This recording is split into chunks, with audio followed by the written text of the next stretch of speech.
Hello everyone, this is Prem Kumar. In the last video, we talked about 4 studios that are available in Pega. In this video, we will talk only about the Dev Studio. Dev Studio is the workplace where you can do almost everything in the software development. Right from developing your source code in branches, doing a branch merge, you can also perform code review. Also, you can perform the deployment activities by logging in into the Dev Studio. Just remember one thing, Dev Studio is always be applicable for the developers. You cannot give the Dev Studio access to the end users, and also Dev Studio is applicable for all the environments. After you install the Pega with the right access, you can get access to the Dev Studio or the Dev portal. Now I will give you a walkthrough on the Dev Studio. All of the 4 studios which we saw in the previous lecture can be accessed only when the Pega Tomcat server is up and running. Make sure it is.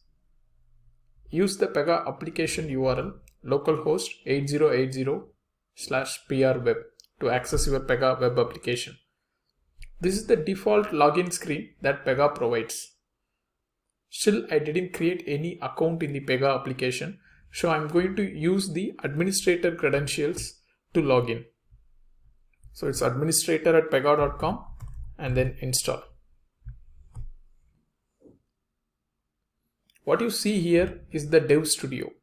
This is the holy place for all our Pega developers. I will give you a walkthrough on the Dev Studio. Let's start with the top panel. Click on the Dev Studio. There you will see all different studios we saw in the previous lecture. The App Studio, Admin Studio and Prediction Studio. You can just navigate to different studios. For now, I'm going to stay with the Dev Studio. The next in line is the current application name. On a high level, you can compare a Pega application to a Java project. Pega platform is the out-of-the-box Pega application that is shipped within the software. Administrator is currently pointed to the default Pega platform application. If you click on the application name, you can find the details of the Pega platform application under different navigation link. You can also create a new application. This will be the next module. You can also switch between different applications within the Dev Studio. Next is the Configure button.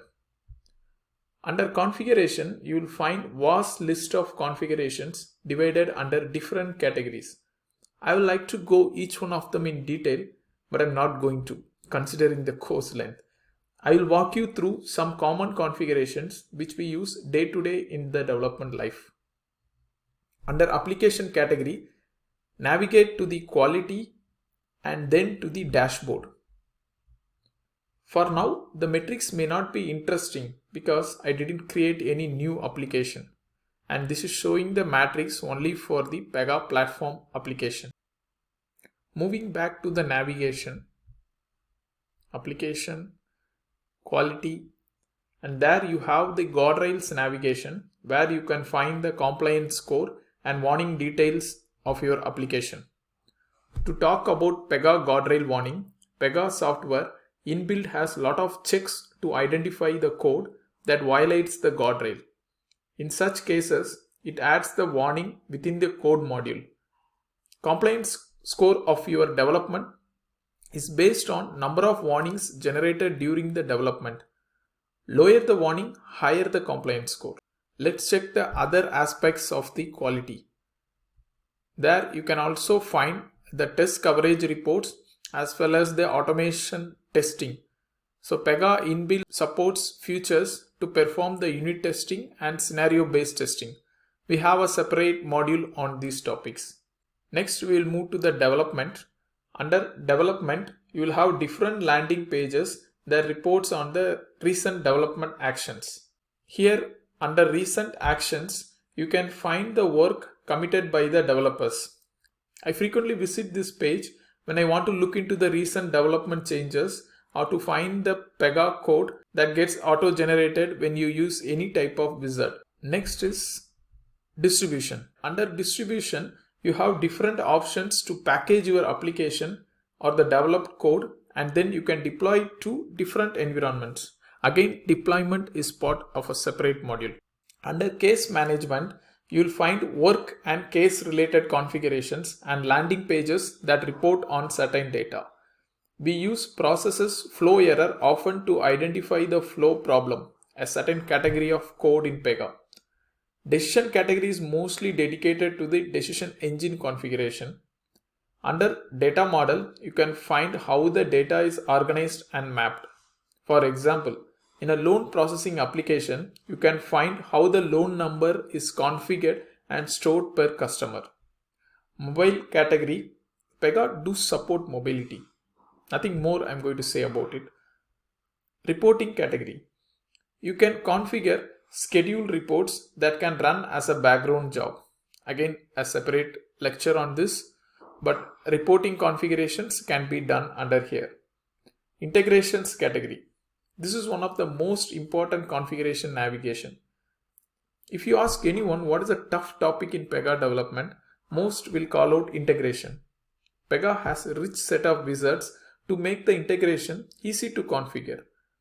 We will have modules with hours of lectures on integration topic. Here you will find list of wizards that will help to make integrations connection between different systems. Next is organ security. Here you can configure the authentication and authorization for your Pega application. System. This is again the most used configuration navigation. We have different options or different configurations available under system category. You can either view the existing configuration as well as to perform some operations. For example, under database, we can optimize or modify a table from the Pega Designer Studio.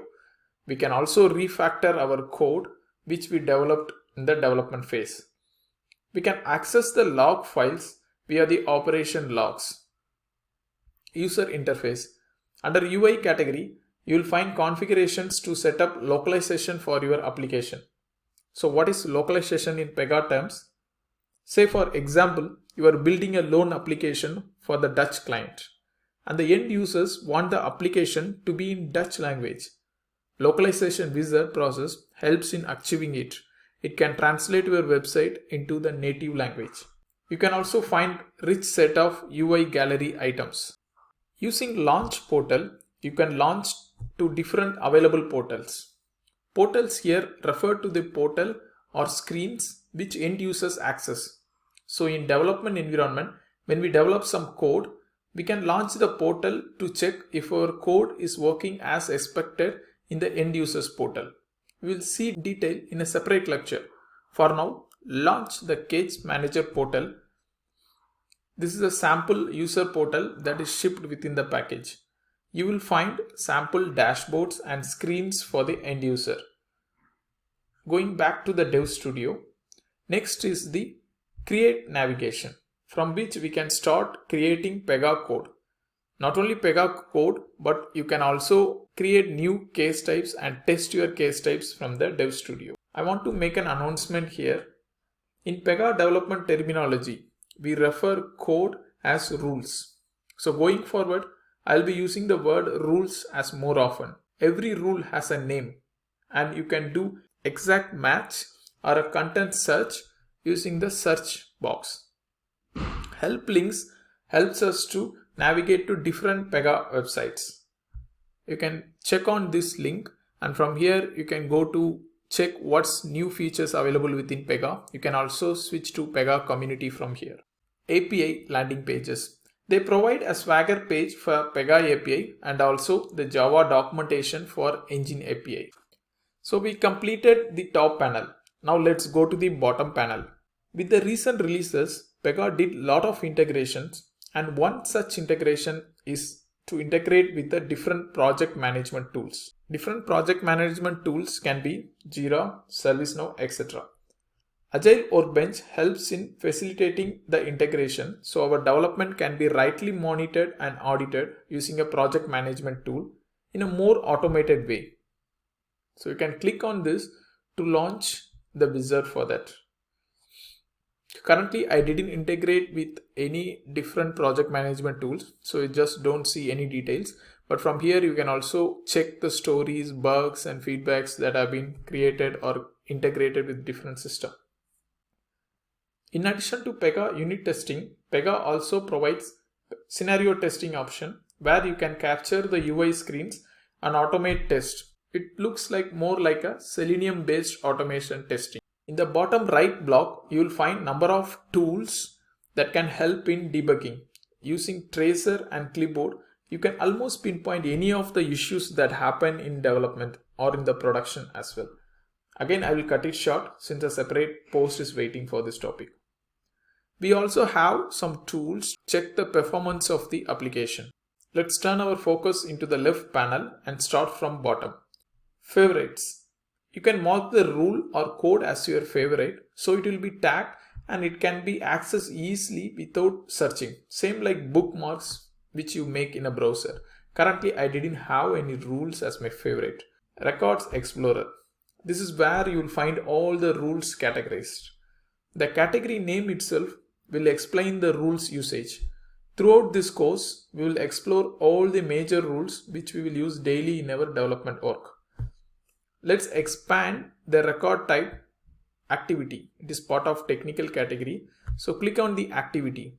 This will list all the activity rules that is available in the system. These are all shipped within the Pega installation package and persisted within the Pega database. Pega frontend makes a query to the database to list all the activities available here. So by this way, you don't want to check your code by going into the database, but instead it is configured into the Dev Studio and you can check all the existing code or the rules that are available in the database from Dev Studio.